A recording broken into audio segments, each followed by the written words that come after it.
video, I'm going to be showing you how you can use the Webflow CMS and Google Optimize to optimize your different landing pages on your marketing website. Let's get into it. Hey friends, welcome back to the channel. If you're new here, my name's Connor. I'm the founder of the Unicorn Factory, a freelancer marketplace in Canada and in New Zealand. And on this channel, I make a bunch of tutorials to show you how you can build your own no-code marketplace using tools like Webflow, Airtable, and Zapier. So today I want to talk about a different use case for these no-code tools, and that is how you can use no-code tools to create really effective marketing campaigns. So before I got into all this no-code stuff, I used to run a lot of marketing campaigns for different businesses in New Zealand, and one thing that I always found a bit of a pain was when we would create all these different variations of Facebook or Google ads, we would always be sending people to the same landing page. Now, the reason why we'd be sending people to the same landing page was because oftentimes the design and marketing team that I'll be working with wouldn't actually have access to the website. That would often be because when the website was built in the first place, it was taken over by developers, and ever since then they have just managed it. Now, because creating different landing pages or experimenting with different copy on your marketing website is probably not considered a high priority area for developers working on apps inside of a software company, you oftentimes find yourself in a situation where all you can really do is just drive that traffic from the ads to the same landing page. That is hugely inefficient, but luckily, thanks to tools like Webflow, you can now separate out the marketing website from the actual app and empower your designers and marketers to take over control of the marketing side. That has been a huge game changer for businesses, because now not just are you not taking up any of the time of your developers that they can now spend on working on building out the app, but you're also empowering your designers and marketers who don't necessarily need to have a coding background to really make some groundbreaking changes to your marketing site. So in today's video, I want to show you one of my favorite use cases for using no-code tools in marketing, and that is to set up different variations of your landing pages and then to use a tool called Google Optimize to see what pages convert better. Now, if you want me to make more videos about how you can use no-code tools to really take your marketing to the next level, then please like this video. And also, if you haven't already, please subscribe to the channel, smash the notification bell, and you'll be notified as soon as the next video has been published. But without further ado, let's get into it. So in this tutorial today, I am going to be experimenting with different headlines and descriptions for my MVP Launchpad landing page. So the tools that you're going to need to make this happen is the Webflow CMS plan, a Google Optimize plan, and then for all of you who want to really take things to the next level, an Airtable account and a Zapier plan. Okay, so let's get into it. So the first thing that we're going to work on is we're going to have to create multiple different variations of this page, and then what I'm going to be doing is I'm going to be using the Webflow CMS to change the headline and the description to see what particular variation of headline and description leads to more people scheduling a call with me. So what we're going to have to start off with is we're going to have to create a collection inside of our Webflow CMS. So I've created one here and I've called it MVP landing pages.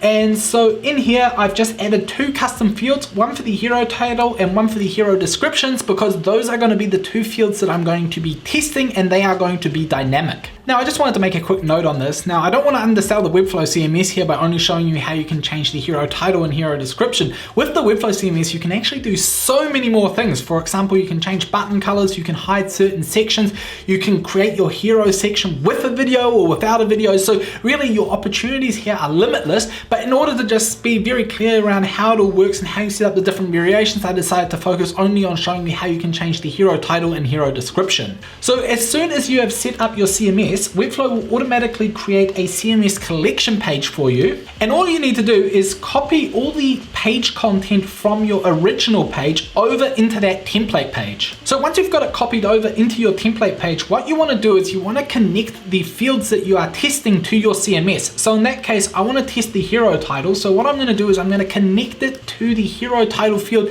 that I've got set up inside of my collection.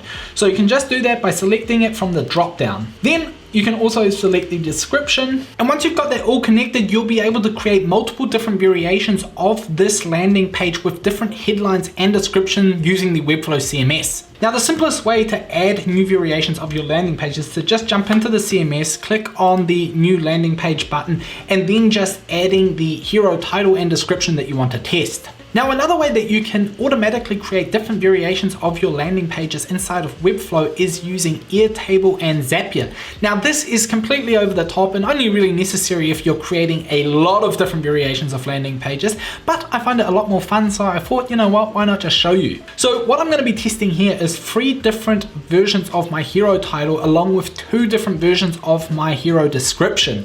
So all I need to do is create a table inside of Airtable, and then inside of I just need to put in all of my different variations. Now, what I can do here is I can create a separate view for once I have approved the variation of the landing page, and then I can set up a workflow inside of Zapier that then automatically creates that landing page and then also updates my landing page record inside of Airtable so I can then see what the dynamic URL is for that landing page. So the workflow is pretty straightforward. All you need to do is trigger it when a new record is moved into view inside of Airtable. And then all I need to do is take the individual action steps. And so the way that I'm going to set that up is by adding a Webflow step and then dynamically populating the information that I get from that step inside of Airtable. And once I've tested and continued it, it will automatically create that variation of my landing page that I have stored inside of Airtable in Webflow.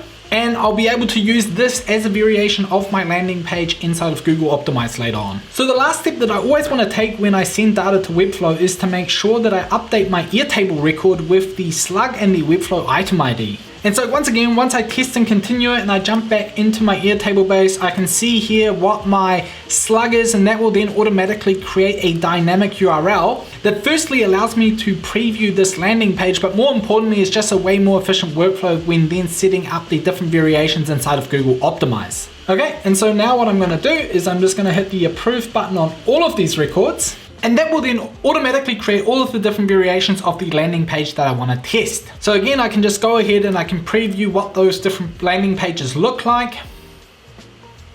And so once that's all set up, you're pretty much good to go to plug all of these URLs into Google Optimize and to test your different variations. So the way that Google Optimize works is that you can create different variations of a certain website. So you can actually use their tool to change certain types of elements, or you can do what we just did and create out different variations of your landing pages and then use a redirect test to basically split all the traffic that comes to your site across all those different landing pages. So once you're in there, you'll have your base page or your main page that you're looking at, and then all you need to do is just add your variants. So the way that you do it is you just give your variant a name and then you just paste the URL in there. So I'm just going to go through here and copy and paste over my variations. And once you've got all your different variations set up, you can also change the weight as to how you want to distribute the traffic. So you can see that 14% of the traffic will go to the original page, and then 14% of the traffic will go to each corresponding variant of that landing page. And then you can also say, when does this rule kick into effect? So what we want to do is we want to do it when certain people visit the MVMP Launchpad landing page. That's when we want Google Optimize to split the traffic into all the different variations. You can also set some custom rules, for example, breaking it down by device category or by certain UTM parameters. So if, for example, you're driving traffic from, say, Google ads and Facebook ads, and you want to drive them to specific landing pages based on that, then you can use this tool here as well to establish certain types of rules. And then you can also set up your objectives, and that really determines what your key outcome is that you are working towards. So you can look at things like session duration, page views, bounces, but you can also create your own custom events. So you can set events or a certain number of page views. And so in my case, what I'm optimizing for is when someone clicks on the link to book a call with me. And then you can also determine how much of your overall traffic you want to allocate to this experiment. So sometimes you don't want to get all your traffic split up. So what you can do is you can just jump in here, you can change it to say 50%. And then what that will mean is that only half of your website visitors will participate in this experiment. So I ran this experiment on the job board for the Unicorn Factory a while ago, and what you end up with is a basic conversion rate for certain types of experiments. So I can see that I had an old original page that I was testing and a new job post page, and I could see what the relative conversion rate is between the two pages. and that really helps you determine what kind of variation of your site works better. So of course you need to drive a certain amount of traffic to your website in order to make the most out of a tool like this. So if you're just starting out and you're not at the point where you're driving a lot of traffic to your site, then what I recommend doing is using a tool like Facebook ads or Google ads to drive traffic to your site, and that will give you a real good understanding of how website visitors resonate with the messaging on your site. So the key point that I wanted to make with this video is that no-code tools have significantly more use cases beyond just building prototypes or online businesses. So if you already have an established business, even with your software development team, I recommend looking into these tools because it will really allow you to utilize people inside of your team who cannot code.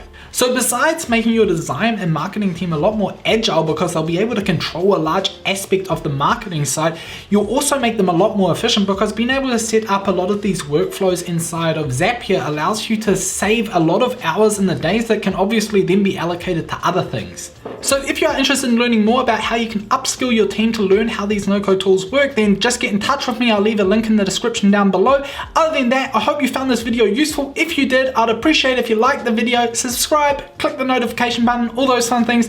Other than that, I'll see you back here for the next video.